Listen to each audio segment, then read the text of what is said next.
Introduction.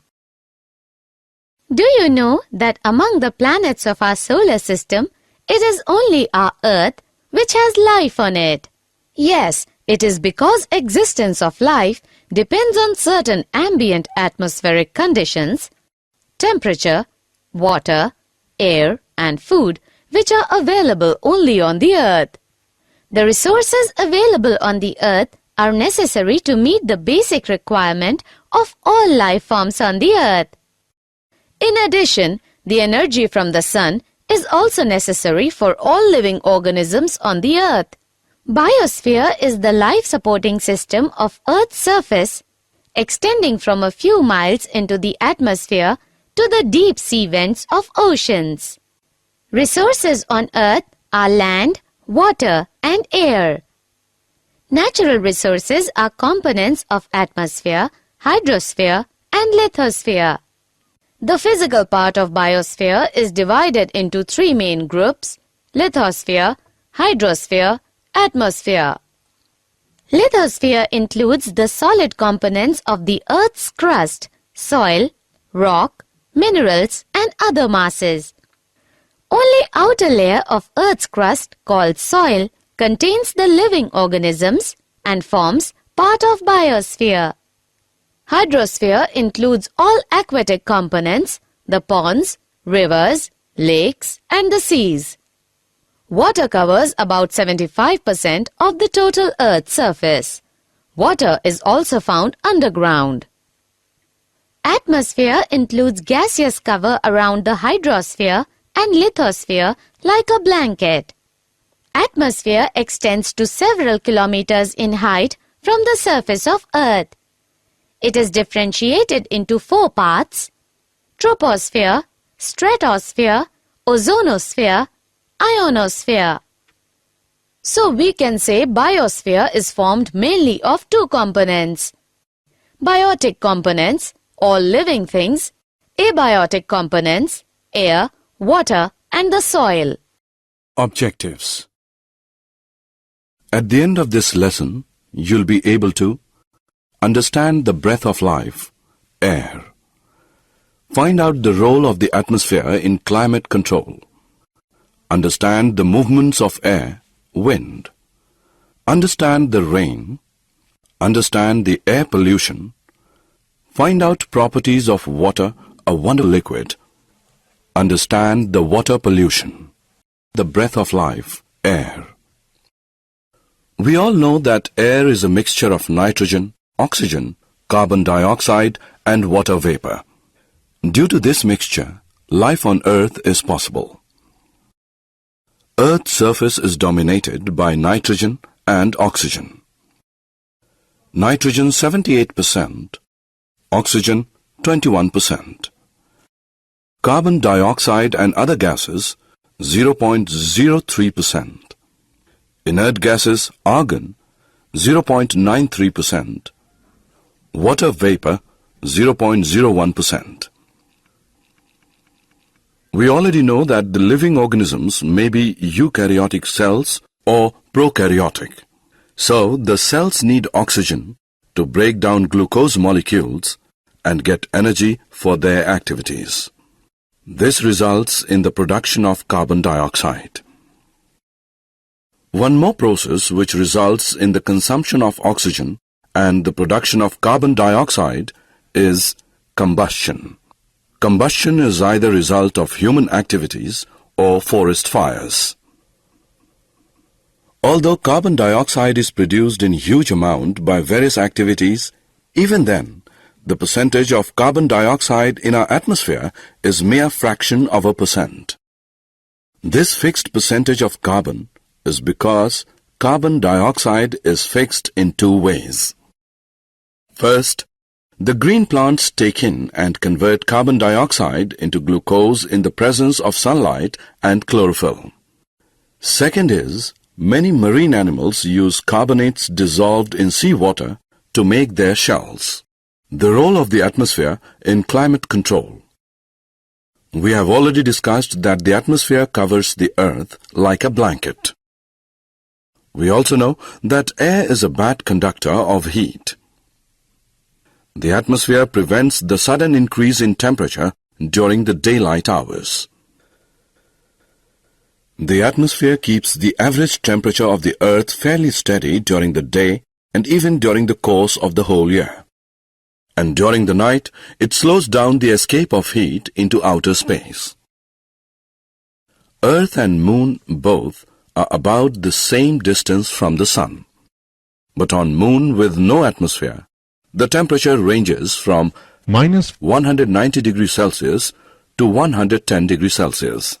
The movement of air, winds. How many of you have visited seashore?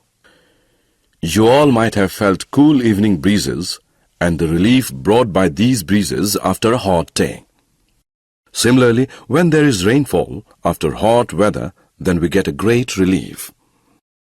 The movement of air is due to the heating of air, and when there are water vapors present in the air, then it becomes a gentle breeze. Water vapor is formed due to the heating of water bodies and the activities of living organisms.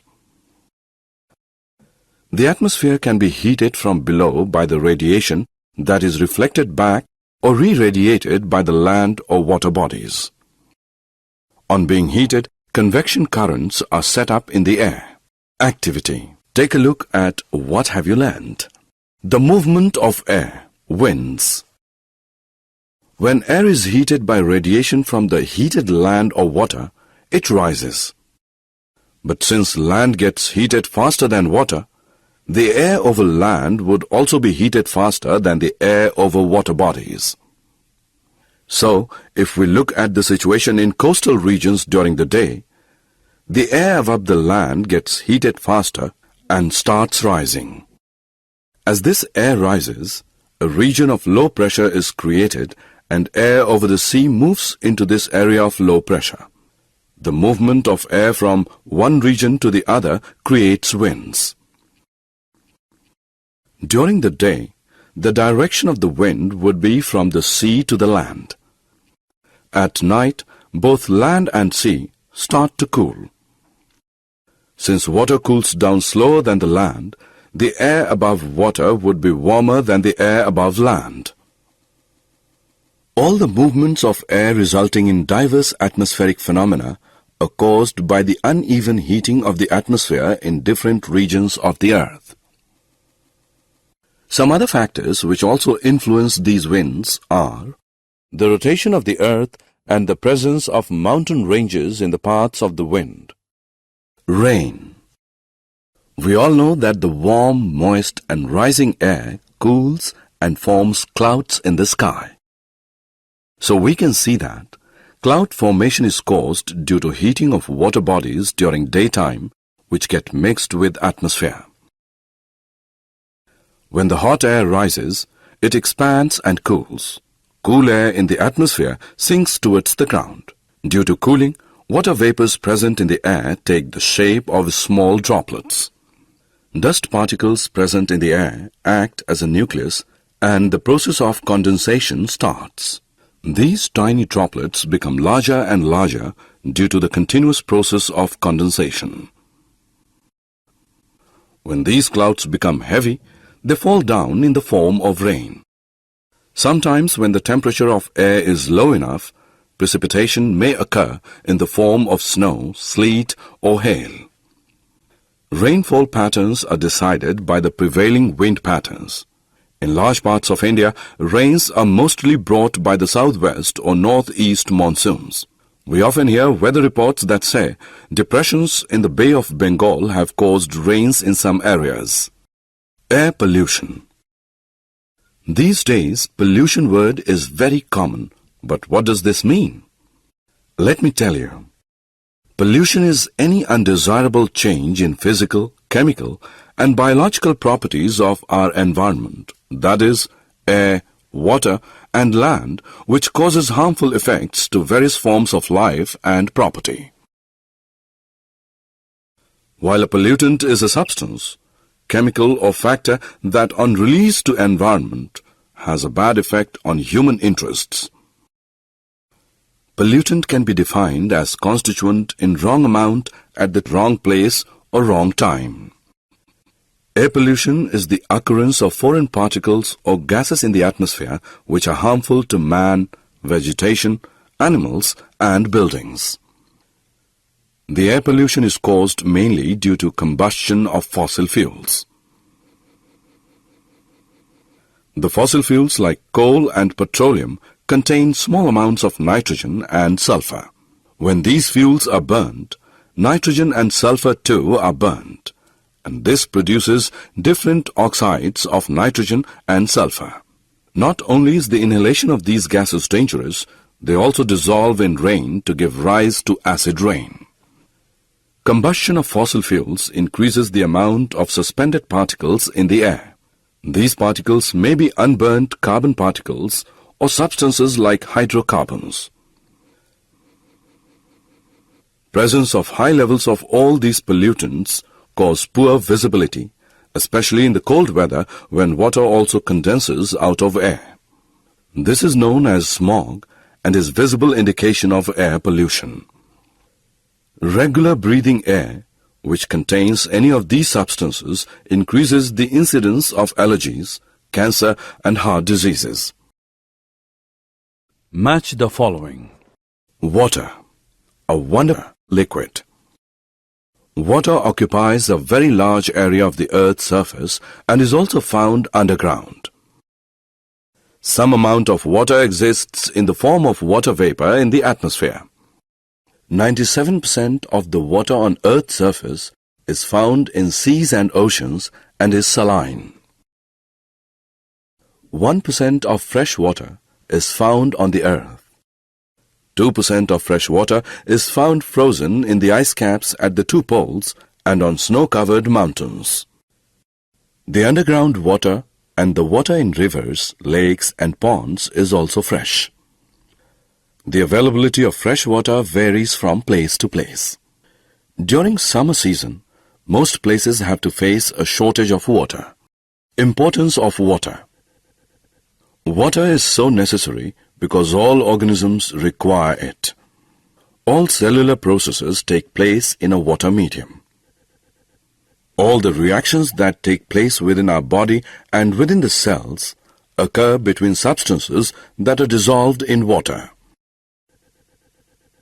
Water is required for transportation of substances from one part of the body to the other in a dissolved form.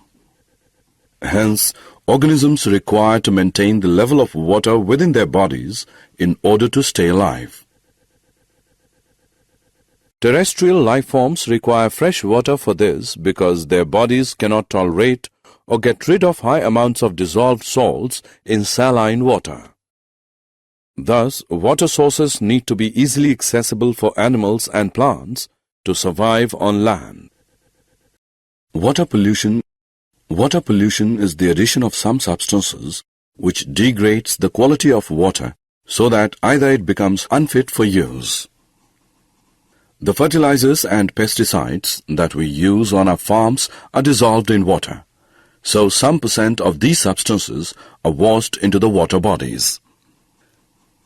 Sewage from our towns and cities and the waste from factories are also dumped into rivers or lakes.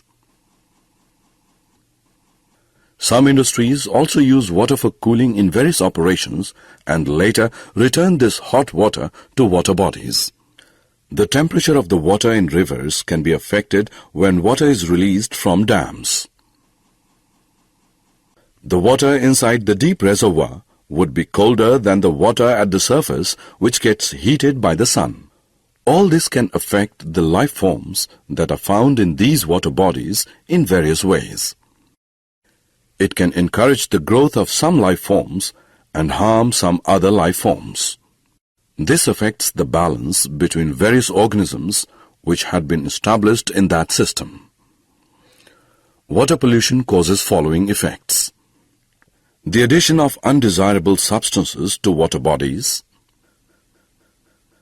These could also be disease-causing organisms like the bacteria which causes cholera. The removal of desirable substances from water bodies. Any change that reduces the amount of this dissolved oxygen would adversely affect these aquatic organisms. Other nutrients could also be depleted from the water bodies. A change in temperature. Aquatic organisms are used to a certain range of temperature in the water body where they live, and a sudden marked change in this temperature would be dangerous for them or affect their breeding. The eggs and larvae of various animals are particularly susceptible to temperature changes. Did you know? Statue of Liberty is corroded from SO2 and NO2, and Taj Mahal from SO2 emitted by Mathura refinery. SO2 increases the chances of occurrence of asthma, bronchitis, etc. In 1920 in Japan, 200 people were killed in Itai disease, which occurred due to cadmium poisoning. 5th June is celebrated as World Environment Day since 1989. 16th September is celebrated as International Day for Preservation of Ozone Layer. First week of October is celebrated as Wildlife Week. Summary. Let us summarize what we have learnt. Life on Earth depends on resources like soil, water and air, and the energy from the sun. Uneven heating of air over land and water bodies causes winds. Evaporation of water from water bodies and subsequent condensation give us rain. Rainfall patterns depend on the prevailing wind patterns in an area.